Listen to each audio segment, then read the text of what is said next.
10મા ધોરણમાં આખું વર્ષ ભણ્યા બાદ હવે ફાઇનલી હોલ ટિકિટ મળી ગઈ. હવે ચાલો શાંતિથી બધા પેપર આપીશું અને પછી શાંતિ, વેકેશન પડી જશે અને શાંતિ. પણ હવે છેલ્લે છેલ્લે થોડું રિવિઝન કરી દીધું હોતું તો સારું રહેતું નહીં? અથવા દરેક પેપરના આગલા દિવસે પણ થોડું થોડું વાંચી લઉં તો આમ ફાયદો તો થાય નહીં? ચાલો જોયું જશે જે થાય. હું ઘરે જઈને થોડું વાંચું, બરાબર?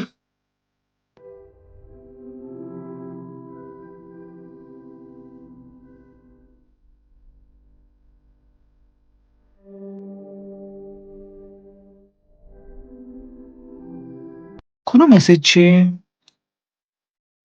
વિકી સરનું વાવાઝોડું? લો, મારે તો મેળ પડી ગયો. હવે તો દરેક પેપરના આગલા દિવસે હું વિકી સરનું વાવાઝોડું જોઈશ એટલે મારા બધા જ કોન્સેપ્ટ છે ક્લિયર થઈ જશે.